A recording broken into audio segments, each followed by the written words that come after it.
Hello friends, प्यारे बच्चों, आज हम लोग कुछ और नए टॉपिक पर मल्टीपल चॉइस क्वेश्चन के बारे में बात करेंगे।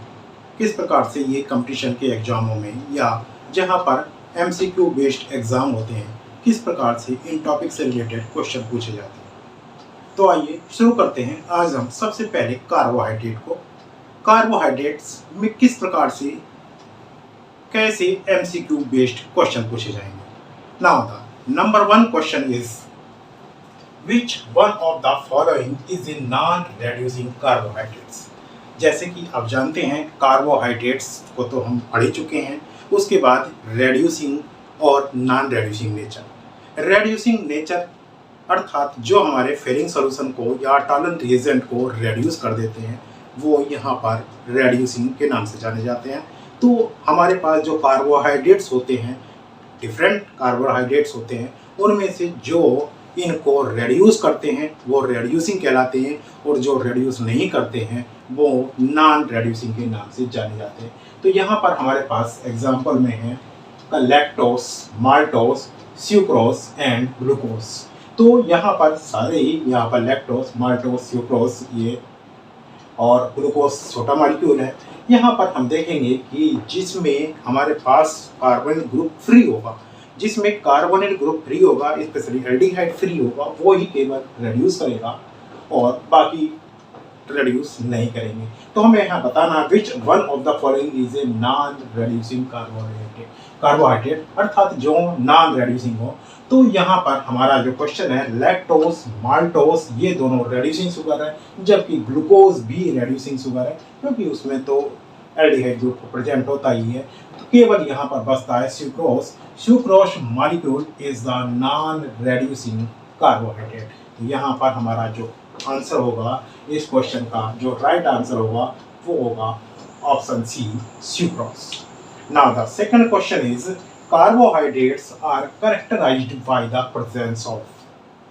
हमें यहाँ पर बताना ही कार्बोहाइड्रेट्स में जो कैरेक्टराइज होता है, अर्थात जो कैरेक्टरिस्टिक्स होती है वो किसकी प्रेजेंस में होती है। OH ग्रुप अर्थात एल्कोहलिक ग्रुप, CO ग्रुप अर्थात कार्बोनिल ग्रुप, एसिमेट्रिक कार्बन अर्थात आपके पास स्टीरियोजेनिक सेंटर, और ऑल ऑफ दिस। तो यहाँ पर आप देखिए जितने भी हमारे कार्बोहाइड्रेट्स होते हैं वो सब यहाँ पर मल्टीपल एल्कोहलिक ग्रुप रखते हैं, तो OH ग्रुप उसमें प्रेजेंट होगा। सभी में कार्बोनिल ग्रुप होता है, तो यहाँ पर CO ग्रुप भी होगा, और कोई भी ऐसा कार्बोहाइड्रेट नहीं होगा जिसमें एसिमेट्रिक कार्बन एटम ना हो, तो यहाँ पर एसिमेट्रिक कार्बन एटम भी होगा। दैट मीन्स यहाँ पर जो हमारा राइट आंसर होगा इसका ऑल ऑफ दीज, ये option D will be the right answer. Now the next question is, third question, how many aldohexoses are possible for the molecular formula C6H12O6? ये हमारे पास molecular formula है C6H12O6। जैसे कि आप जानते हैं ये हमारा फार्मूला ग्लूकोज का भी होता है। ग्लूकोज हम पढ़ते हैं यही फार्मूला होता है, लेकिन ग्लूकोज के भी कई आइसोमर होते हैं। तो यहाँ पर हम केवल ग्लूकोज को पढ़ते हैं, लेकिन उसके भी बहुत आइसोमर होते हैं। तो यहाँ पर हमको वही बताना है, how many aldohexoses are possible for the molecular formula C6H12O6। तो यहाँ पर हमारे पास ग्लूकोज का फार्मूला होता है C6H12O6। तो ये ग्लूकोज तो है, बट इसके कितने आइसोमर्स हैं, इतने आपके एल्डोहेक्सोसेस पॉसिबल है, वो हमको बताने हैं। तो जितने यहाँ पर ग्लूकोज के आइसोमर्स होंगे वो सारे यहाँ पर एल्डोहेक्सेस होंगे। तो यहाँ पर हम जानते हैं कि यहाँ पर जो शुगर के यहाँ पर जो ग्लूकोज के टोटल आइसोमर्स होते हैं, एल्डोहेक्सेस होते हैं, वो यहाँ पर 8 की संख्या होती है। तो यहाँ पर option C will be the right answer. यहाँ पर टोटल एल्डोहेक्सेस इस मॉलिक्यूलर फार्मूला की 8 हो जाते हैं। और इनको भी अगर हम ऑप्टिकली एक्टिव फॉर्म में देखें, तो ऑप्टिकल आइसोमर्स के रूप में देखते हैं, तो ये भी डबल हो जाते हैं। उनका फार्मूला सेम रहता है, तो ये 8 के भी डबल हो जाते हैं। टोटल 16 संख्या इनकी हो जाती है, बट यहाँ पर हमारे एल्डोहेक्सोसेस पॉसिबल जो होंगे वो 8 होंगे। Now the next question is, fourth question, glucose can be prepared by the Kiliani synthesis from. Glucose यहाँ पर किलियानी सिंथेसिस के द्वारा प्रिपेयर किया जाएगा। इसमें हमारे पास फोर ऑप्शन लिए हैं, D ribose, D lyxose, D arabinose and the D xylose. तो यहाँ पर किलियानी सिंथेसिस के बारे में अगर हम बात करें तो किलियानी सिंथेसिस क्या होती है, रिंग असेंडिंग सीरीज होती है। रिंग असेंड करके इस मेथड में हमारे पास प्रोडक्ट ऑब्टेन होता है। तो यहाँ पर हमको प्रिपेयर करना है ग्लूकोज। ग्लूकोज में जो नंबर ऑफ कार्बन एटम होते हैं 6 होते हैं। 6 नंबर ऑफ कार्बन एटम के अकॉर्डिंग अगर हमको किलियानी मेथड से ग्लूकोज बनाना है तो हमें ऐसा कंपाउंड लेना होगा जिसमें कि 5 कार्बन एटम्स हों। तो यहाँ पर 5 कार्बन एटम्स के अकॉर्डिंग हमारे पास जो एक स्ट्रक्चर होता है वो डी एराबिनोस का होता है। डी एराबिनोस ये हमारे पास 5 मेंबर्ड कंपाउंड होता है। सो यहाँ से हम किलियानी सिंथेसिस यूज करके ग्लूकोज को प्रिपेयर कर सकते हैं। So option C will be the right answer. जबकि हमारे पास ए बी डी में जो जाइलोस, राइबोस और डी लाइसोस दिए गए हैं इन सभी में 5 कार्बन एटम नहीं होते बल्कि डिफरेंट कार्बन एटम्स होते हैं। सो इस मेथड से इनमें सबको किसी को यूज करके हम ग्लूकोज प्रिपेयर नहीं कर सकते। तो किलियानी मेथड यहाँ पर रिंग असेंडिंग के रूप में यूज होता है। तो ये D arabinose will be the right answer. Now the next question is mannose can be prepared by the Kiliani synthesis from. ये सेम क्वेश्चन है, देखिए सेम टाइप का क्वेश्चन है, बट यहाँ पर ग्लूकोज के स्थान पर मैनोस यहाँ पर दिया गया है। तो यहाँ mannose can be prepared by the Kiliani synthesis from. तो मैनोस ग्लूकोज का ही एक आइसोमर है मैनोस। जब ये ग्लूकोज का आइसोमर है तो इसका मतलब इसमें भी 6 कार्बन एटम्स होंगे, अर्थात मैनोस का जो फार्मूला होगा वो भी C6H12O6 होगा। तो जब उसका ये फार्मूला है, ग्लूकोज हमारा किलियानी सिंथेसिस से प्रिपेयर किया गया है, तो यहाँ पर हमारा मैनोस भी किलियानी सिंथेसिस से प्रिपेयर उसी मेथड से उसी तरीके से होगा, अर्थात यहाँ पर भी हमें 5 मेंबर्ड वाला कोई कंपाउंड रिक्वायर्ड होगा किलियानी सिंथेसिस के लिए। तो यहाँ पर फर्दर वही आप देखिए डी जाइलोस है, डी एराबिनोस है, डी लाइसोस है एंड द डी राइबोस है। तो यहाँ पर भी हमारा सेम उसी प्रकार से ये प्रिपेयर किया जाएगा। डी एराबिनोस जैसे यहाँ पर आंसर था, सेम यहाँ पर भी डी एराबिनोस ये आपका रिएक्टेंट होगा, अर्थात option B will be the right answer in this question. Now the next question is the method used to ascend the aldoaxis series is known as। तो हमारे पास एल्डोसिस सीरीज को असेंड करने के लिए जो मेथड यूज होता है, जो हम अभी डिस्कस करते चले आ रहे हैं, वो हमारे पास किलियानी मेथड की हम बात ही कर रहे थे अभी 2 क्वेश्चन में कि किलियानी मेथड रिंग असेंडिंग मेथड है।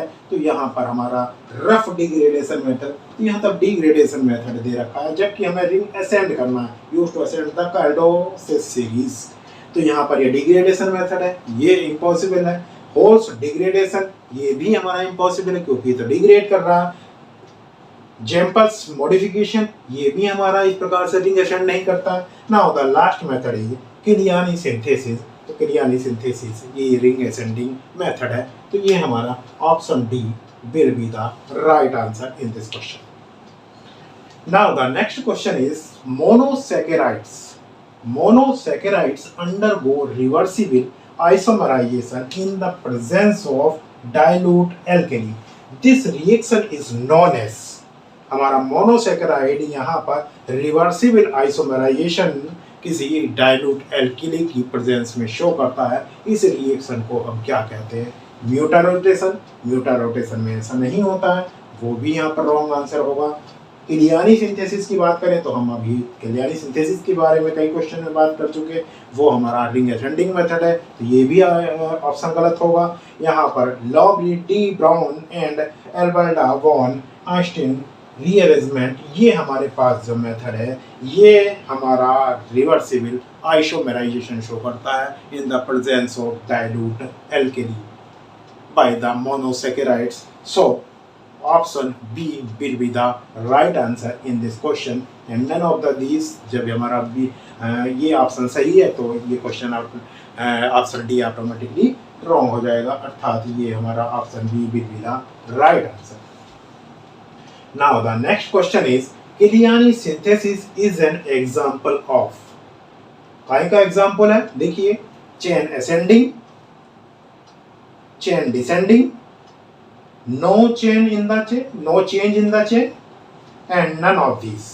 तो हम जानते हैं क्रियानी सिंथेसिस किस लिए यूज होती है, रिंग असेंडिंग मेथड यूज करते हैं, रिंग असेंडिंग उसमें प्रोसेस होता है। तो यहाँ पर रिंग चेन असेंडिंग, चेन हमारी असेंड होती है, तो option A will be the right answer.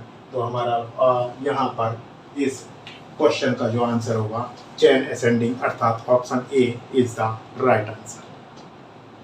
Now some more question are on the line. अब हम कुछ और क्वेश्चन की बात करें। Now the next question is which one of the following is not a polysaccharides? What are polysaccharides? जो dissociation पर दो या दो से अधिक यहाँ पर मॉलिक्यूल मोनोसैकेराइड के देते हैं, वो हमारे पास पॉलीसैकेराइड होते हैं। तो यहाँ पर आप देख सकते हैं सेल्यूलोज है, सुक्रोज है, अमाइलोज है एंड इनोलिन है। तो यहाँ पर सारे जो भी डिसोसिएट होने पर मोर देन 2 मॉलिक्यूल्स मोनोसैकेराइड के डोनेट करते हैं, बट यहाँ पर सुक्रोज है जो यहाँ पर केवल 2 मॉलिक्यूल ग्लूकोज और फ्रक्टोज मॉलिक्यूल प्रोवाइड करते हैं। बाकी जब कि और यहाँ पर 3 option amylose, inulin and cellulose वो कई सारे मॉलिक्यूल प्रोवाइड करते हैं। सो यहाँ पर हमारे पास जो बी ऑप्शन होगा ये हमारे पास राइट ऑप्शन होगा, क्योंकि ये पॉलीसैकेराइड नहीं है। So sucrose is the right answer. Now the next question is epimers differ in configuration at। epimers हम इनको कहते हैं जो मॉलिक्यूल्स का सेकंड कार्बन एटम पर C2 पर डिफरेंट कन्फिगरेशन रखते हैं, वो हमारे पास epimers कहलाते हैं। तो यहाँ पर C1 कार्बन नहीं होगा, C2 carbon atom, option B is the right answer होगा। यहाँ पर ये हमारे पास epimers शो करते हैं। Now the next question is a freshly prepared solution of glucose has specific rotation of plus 112 degree, but on keeping for some time it changes to 52.7 degree। एक हमारे पास freshly prepared glucose का solution है जिसका specific rotation 112 degree है। ये 112 degree इसका specific rotation है, but जब हम सोल्यूशन को कुछ समय के लिए रख देते हैं तो इसका जो स्पेसिफिक रोटेशन है वो चेंज होकर 52.7 डिग्री यहाँ पर ये रह जाता है, प्लस 52.7 डिग्री। दिस फेनोमेना हम जानते हैं कि ये जो फेनोमेना है वो हमारा म्यूटार रोटेशन के नाम से जाना जाता है। सो यहाँ पर हमारा फर्स्ट ऑप्शन म्यूटार रोटेशन है, तो first option is the right answer, अर्थात A is the mutarotation is the correct answer. Epimerization, epimer का एक दूसरे में कन्वर्ट होना वो इपीमराइजेशन कहलाता है। रेशिमाइजेशन आप जानते ही हैं कि हमारा जो एक फॉर्म, एक ऑप्टिकली एक्टिव फॉर्म दूसरी फॉर्म में कन्वर्ट होती है, प्लस फॉर्म डेक्स्ट्रोरोटेटिव, लीवोरोटेटिव और लीवोरोटेटिव डेक्स्ट्रोरोटेटिव में कन्वर्ट होती है, वो रेशिमाइजेशन कहलाता है। डी नन ऑफ दिस, इसका कोई एग्जिस्टेंस नहीं है, जब हमारा ए ऑप्शन सही है। Now the next question is a specific test for the identification of the carbohydrate group is। तो कार्बोहाइड्रेट ग्रुप के आइडेंटिफिकेशन के लिए जो हमारा स्पेसिफिक टेस्ट होता है वो हमारे पास जो टेस्ट होता है बेनेडिक्ट टेस्ट, ये हमारे पास नहीं होता है। फेडिंग टेस्ट ये हमारा कार्बन ग्रुप का टेस्ट है, एल्डिहाइड का टेस्ट है। टॉलरेंस टेस्ट ये भी हमारा एल्डिहाइड का टेस्ट है। Molisch test is the right answer, क्योंकि इस टेस्ट के द्वारा हम कार्बोहाइड्रेट ग्रुप का एक्सपेरिमेंट करते हैं, कार्बोहाइड्रेट ग्रुप को टेस्ट करते हैं। Now the next question is glucose does not restore the pink color of Schiff reagent। जब हम यहाँ पर किसी भी एल्डिहाइड और कीटोन की रिएक्शन कराते हैं तो एल्डिहाइड स्पेसिफिक तौर पर यहाँ पर एल्डिहाइड पिंक कलर प्रोड्यूस करते हैं, जो हमारा एल्डिहाइड ग्रुप का प्रेजेंटेशन होता है, एल्डिहाइड ग्रुप का टेस्ट होता है। तो पहले तो ग्लूकोज में यहाँ पर एल्डिहाइड ग्रुप होता है, इसलिए वो यहाँ पर पिंक कलर प्रोड्यूस करता है। It is due to the aldehyde involve in hemi acetal formation. No aldehyde group, तो नो एल्डिहाइड ये राइट आंसर नहीं हो सकता, none of this. Minus I effect of the OH group, इसका भी कोई अर्थ नहीं है। Aldehyde involve in hemi acetal formation, so A will be the right answer, इसका ए राइट आंसर होगा। Now the next question is the reagent which can be used to distinguish the starch and cellulosis. वो test, वो reagent जिसके द्वारा हम starch और cellulose में differentiate करते हैं, उन दोनों को डिस्टिंग्विश करते हैं। तो हमारे पास पहला टेस्ट दिया गया है टॉलन टेस्ट। टॉलन टेस्ट को हम जानते हैं, ये यहाँ पर एल्डिहाइड ग्रुप के टेस्ट के लिए होता है। आयोडीन सोल्यूशन हमारा यहाँ पर स्टार्च और सेल्यूलोज के डिस्टिंग्विश करने के काम आता है।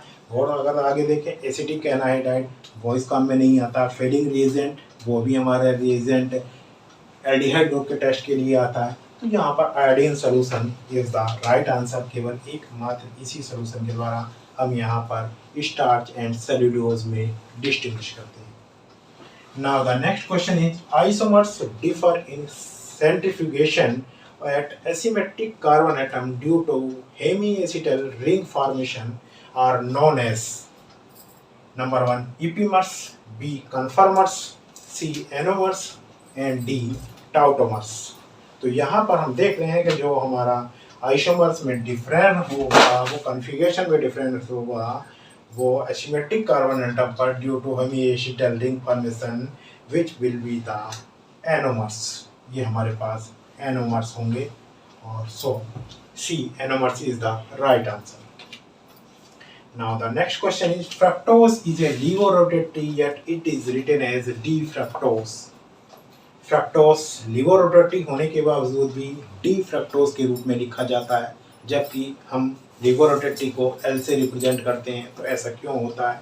हेयर डी रिप्रेजेंट, अर्थात यहाँ पर डी फिर किस चीज़ को रिप्रेजेंट करता है?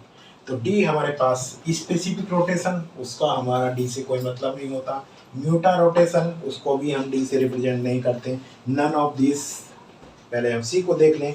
Generic relationship with the D glyceraldehyde, चूँकि डी और एल सीरीज जो है वो डी और एल ग्लिसरल्डिहाइड के आधार पर बनाई गई है।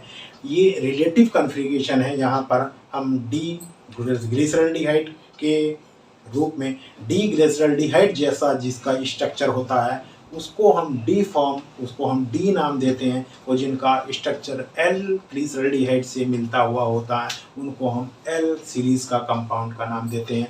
तो यहाँ पर ये हमारा लिवोरोटेटरी होने के बावजूद भी फ्रक्टोज मॉलिक्यूल के आगे अगर हम डी लिखते हैं, डी फ्रक्टोज लिखते हैं, तो ये डी रिप्रेजेंट करता है generic relationship with the D glyceraldehyde molecule, क्योंकि ये डी ग्लिसरल्डिहाइड मॉलिक्यूल से मैच करता है, उस सीरीज से बिलोंग करता है।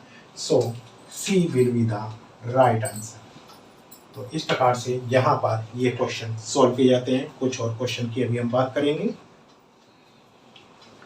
Now the next question is invert sugar is sugar mixture of glucose and fructose, mannose and the none of these.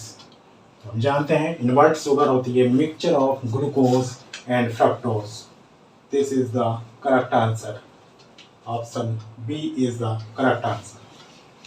Now the next question is the hydrolysis of D lactose gives. जब हम D electrons का hydrolysis करते हैं तो हमें क्या प्राप्त होता है? Glucose and galactose, galactose and fructose, या ग्लूकोज प्लस फ्रक्टोज, या फिर ग्लूकोज यूनिट ओनली। तो हमारे पास ये चार ऑप्शन है, चारों में डिफरेंट टाइप के ग्लूकोज, गैलेक्टोज, फ्रक्टोज वगैरह दिए गए हैं। तो हम जानते हैं लैक्टोज का जब हाइड्रोलिसिस किया जाता है, चूँकि लैक्टोज ग्लूकोज और गैलेक्टोज यूनिट को मिलाकर बनती है, जब हम उसको हाइड्रोलाइज करते हैं तो हाइड्रोलिसिस पर वो यूनिट हमारी रिफॉर्म हो जाती है, अर्थात गैलेक्टोज एंड ग्लूकोज ये दोनों यूनिट हाइड्रोलिसिस पर ऑब्टेन होगी। Meaning option A glucose plus galactose will be the right answer. Now the next question is synthetic silk. Synthetic silk is known as viscose rayon is. हम किसको viscose rayon के नाम से जानते हैं? Cellulose acetate, regenerated cellulose, cellulose nitrate and the nitrated starch. तो यहाँ पर जो विस्कोस रेयान के नाम से जाना जाता है वो होता है रीजनरेटेड सेल्यूलोज। ये हमारे पास राइट आंसर है। अर्थात option B is the right answer. Now the next question is which one of the following disaccharides on hydrolysis gives only glucose units। तो जिस प्रकार से अभी ऊपर क्वेश्चन था, एक में हमको ग्लूकोज प्लस फ्रक्टोज मिलता है, ग्लूकोज प्लस गैलेक्टोज मिलता है, उसी प्रकार से यहाँ पर ग्लूकोज मिलता है। तो यहाँ पर हमारे पास में जो माल्टोज होता है, माल्टोज का जब हाइड्रोलिसिस करते हैं तो केवल वो ग्लूकोज यूनिट फॉर्म करती है। सो माल्टोज यहाँ पर right option A is the right answer of this question. Now the next question is which product derived from of cellulose is nicknamed as new skin, जिसको हम न्यू स्किन के नेक नाम से जानते हैं। Cellulose nitrate, pyroxylin, cellulose xanthates and the cellulose acetate. तो यहाँ पर सेल्यूलोज नाइट्रेट राइट आंसर नहीं, इसको नहीं जाना जाता है। सेल्यूलोज जेंथेट भी नहीं है, सेल्यूलोज एसीटेट भी नहीं है। पायरोक्सिलीन इज द राइट आंसर, इसी को हम निकनेम न्यू स्किन के नाम से जानते हैं। Now the next question is methylation of cellulose gives. यहाँ पर चूंकि अल्कोहल ग्रुप सभी में प्रेजेंट होता है, सारे कार्बोहाइड्रेट्स में अवेलेबल होता है, तो यहाँ पर जब हम मिथाइलेशन करेंगे तो वहाँ पर मेथिल ग्रुप इंट्रोड्यूस हो जाता है। तो मेथिल ग्रुप इंट्रोड्यूस होगा तो प्रोडक्ट बनेगा टेट्रा मेथिल डेरिवेटिव्स या ऑक्टा मेथिल डेरिवेटिव्स, मोनोमेथिल डेरिवेटिव्स और डाइमेथिल डेरिवेटिव्स। मोनोमेथिल डेरिवेटिव्स का मतलब होगा कि यहाँ पर केवल एक ही मेथिल ग्रुप इंट्रोड्यूस हो रहा है, अर्थात एक अल्कोहलिक ग्रुप है। डाइमेथिल डेरिवेटिव्स का मतलब दो मेथिल ग्रुप इंट्रोड्यूस हो रहे हैं जो रिप्रेजेंट करते हैं दो अल्कोहलिक ग्रुप होंगे। ऑक्टा मेथिल डेरिवेटिव्स का मतलब यहाँ 8 मेथिल ग्रुप इंट्रोड्यूस होंगे, अर्थात 8 अल्कोहलिक ग्रुप होंगे। टेट्रा मेथिल का मतलब 4 अल्कोहलिक ग्रुप यहाँ पर होंगे, 4 मेथिल ग्रुप आने के कारण। तो यहाँ पर हम जानते हैं कि 8 अल्कोहलिक ग्रुप होते हैं। तो यहाँ पर ऑक्टा मेथिल डेरिवेटिव्स जो फॉर्म होगा जब यहाँ पर मिथाइलेशन होगा, so right option will be the B answer. Octa methyl derivatives is the right product on the methylation of cellulose. Now the acetylation of fructose gives। Acetylation जब हम fructose का करेंगे तो mono acetyl derivative, similar type का question है ये भी। Mono acetyl derivative का मतलब है जब हम एसिटाइलेशन करते हैं तो अल्कोहलिक ग्रुप से रिएक्शन होती है और एस्टिफिकेशन रिएक्शन होती है, तो यहाँ एसिटिल ग्रुप आ जाता है। तो मोनो एसिटिल का मतलब होगा एक अल्कोहलिक ग्रुप प्रेजेंट है। डाई एसिटिल ग्रुप का मतलब होगा यहाँ पर डाई एसिटिल ग्रुप का मतलब होगा दो अल्कोहलिक ग्रुप प्रेजेंट है। ट्राई एसिटिल ग्रुप का मतलब होगा तीन अल्कोहलिक ग्रुप प्रेजेंट है। और पेंटा एसिटिल डेरिवेटिव का मतलब होगा कि 5 अल्कोहलिक ग्रुप प्रेजेंट है। 5 अल्कोहलिक ग्रुप, जबकि हम जानते हैं कि ग्लूकोज और फ्रक्टोज दोनों में 5 अल्कोहलिक ग्रुप प्रेजेंट होते हैं। सो यहाँ पर जो आंसर होगा, करेक्ट आंसर होगा, वो हमारा पेंटा एसिटिल डेरिवेटिव्स, ये हमारा राइट आंसर होगा। तो option D is the right answer. Now the next question is reaction of glucose with phenyl hydrogen gives. जब हम ग्लूकोज की रिएक्शन फेनिल हाइड्रोजन के साथ कराते हैं तो हमको A glucosazone, B fructosazone, C ester, D none of this, क्या प्रोडक्ट हमें प्राप्त होगा। तो हम जानते हैं कि जब ग्लूकोज की रिएक्शन फेनिल हाइड्रोजन के साथ कराई जाती है तो ओसाजोन बनता है। ग्लूकोज की रिएक्शन हो रही है तो ग्लूकोसाजोन बनेगा, फ्रक्टोज की रिएक्शन होती है तब फ्रक्टोसाजोन बनता है। तो यहाँ पर ये फ्रक्टोसाजोन राइट आंसर नहीं हो सकता। राइट आंसर हमारे पास ए आंसर होगा, ग्लूकोसाजोन। एस्टर यहाँ पर नहीं फॉर्म होगा और फोर्थ आंसर ऑटोमेटिकली रॉन्ग हो जाएगा। So the right answer is the A answer, glucosamine is the right answer. Now the next question is the reaction of glucose with hydrogen cyanide indicates the presence of aldehyde group, B OH group, C NH2 group and D none of these. We know glucose में NH2 group तो होता ही नहीं है, तो ये हमारे पास wrong answer होगा। OH group होता है but OH group hydrogen cyanide के साथ रिएक्शन नहीं करता। हाइड्रोजन साइनाइड के साथ एल्डिहाइड ग्रुप प्रेजेंट होने पर ही रिएक्शन पॉसिबल है, अर्थात हमारे पास राइट ऑप्शन यहाँ पर ए आंसर होगा एल्डिहाइड ग्रुप। एल्डिहाइड ग्रुप की जब HCN के साथ रिएक्शन होती है तो ग्लूकोज साइनोहाइड्रिन प्राप्त होता है। तो ग्लूकोज साइनोहाइड्रिन यहाँ पर प्रोडक्ट प्राप्त होता है जिसमें एल्डिहाइड ग्रुप HCN के साथ रिएक्शन करता है। So right option will be A. Now the next question is reaction of glucose with acetic anhydride gives. जब ग्लूकोज की रिएक्शन एसिटिक एनहाइड्राइड के साथ होगी तो क्या प्राप्त होगा हमको? जब ग्लूकोज में हमारे पास OH ग्रुप होगा, OH ग्रुप के साथ एसिटिक एनहाइड्राइड की रिएक्शन होगी तो एस्टरिफिकेशन रिएक्शन होगी। This is called as esterification reaction. इस एस्टरिफिकेशन रिएक्शन में जितने एल्कोहलिक ग्रुप होंगे उतने ही मॉलिक्यूल यहाँ पर एसिटिक एनहाइड्राइड के यूज होंगे। एक मॉलिक्यूल एसिटिक एनहाइड्राइड का एक OH ग्रुप के साथ रिएक्शन करके एस्टरिफिकेशन रिएक्शन कंप्लीट करेगा।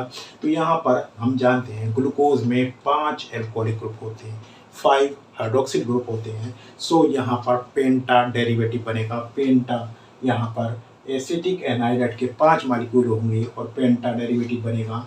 सो मोनो एसिटिल डेरिवेटिव ये भी पॉसिबल नहीं होगा। डाई एसिटिल डेरिवेटिव ये भी रॉन्ग आंसर होगा। टेट्रा एसिटिल डेरिवेटिव ये भी रॉन्ग आंसर होगा। लास्ट ऑप्शन पेंटा एसिटिल डेरिवेटिव, अर्थात यहाँ पर 5 बन रहे हैं, 5 एसिटिल ग्रुप यूज हो गए हैं। Penta acetyl derivative, this option D will be the right option. So the right answer is the penta-acetyl derivative. Now the next question is fructose with acetic acid or acetic anhydride form penta-acetate which shows the presence of। Fructose की जब acetic acid या acetic anhydride के साथ reaction होगी तो ये पेंटा acetate derivative बनाएगा। तो पेंटा एसिटेट डेरिवेटिव बनेगा, अर्थात यहाँ पर एसिटिक एसिड की या एसिटिक एनहाइड्राइड की रिएक्शन जो होगी फ्रक्टोज में अवेलेबल OH ग्रुप के द्वारा होगी। OH ग्रुप जितने होंगे उतने ही मॉलिक्यूल एसिटिक एनहाइड्राइड की या एसिटिक एसिड के यहाँ पर उसके साथ रिएक्शन करके उतने ही एस्टर फॉर्म करेंगे। अर्थात यहाँ पर हम जानते हैं फ्रक्टोज में भी 5 एल्कोहलिक ग्रुप होते हैं। तो यहाँ पर हमारी रिएक्शन हमको यहाँ बतानी है कि पेंटा एसिटेट की रिएक्शन हो रही है तो क्यों शो ये करती है, क्या ये प्रेजेंस शो करती है। अर्थात पेंटा एसिटेट बन रहा है, पेंटा एसिटेट बन रहा है मतलब यहाँ पर 5 एल्कोहलिक ग्रुप है। तो यहाँ पर हमारे पास OH ग्रुप है, CO ग्रुप है, तो CO ग्रुप के द्वारा तो यहाँ पर पेंटा एसिटेट नहीं बनेगा, NH2 ग्रुप होता ही नहीं है। तो यहाँ पर हमारे पास ये OH ग्रुप को शो करती है this reaction. So the right option is the A option. OH group is the right answer. Now the next question is how many molecules of phenylhydrazine are used with the reaction of fructosazole? With the reaction of fructose यहाँ पर होगा, with the reaction of fructose।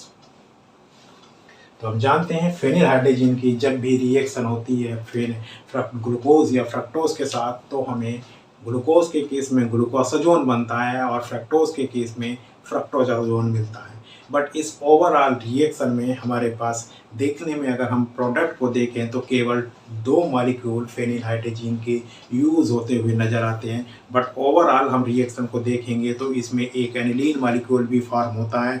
2 molecule यहाँ पर completely उस fructose या glucose के molecule से जुड़ जाते हैं। ओवरऑल रिएक्शन में 3 मॉलिक्यूल फेनिलहाइड्रेजिन के यूज़ होते हैं। सो हमारा जो राइट आंसर होगा 3 आंसर होगा इस क्वेश्चन का। तो ए में 1 है, बी में 2 है, सी में 3 है, तो यहाँ पर C answer 3, this will be the right answer. तो ये हमारे पास यहाँ पर कार्बोहाइड्रेट से रिलेटेड जिसमें कि बहुत इंपॉर्टेंट क्वेश्चन ये पूछे जाते हैं। ये हमारे पास एक क्वेश्चन सीरीज़ थी कार्बोहाइड्रेट के लिए जिसको आपके लिए तैयार किया गया है। आप लोगों को पहली सीरीज़ NMR स्पेक्ट्रोस्कोपी की बहुत अच्छी लगी और इस सीरीज़ को उसी की सीक्वेंस से बनाया गया है और जल्दी आपको ये सीरीज़ मिलने के ठीक अगले दिन दूसरी नई सीरीज़ मिलेगी। तो आप इसको ज़रूर देखते रहें और कमेंट ज़रूर लिखें कि कैसा आपको लगा और इसके बाद फिर दूसरे नए आने वाले टॉपिक से रिलेटेड आपको एक सीरीज़ मिलेगी और आपके एग्जामिनेशन से पहले सभी चैप्टर पर आधारित एक सीरीज़ अब लगातार आपको मिलेगी। Thank you.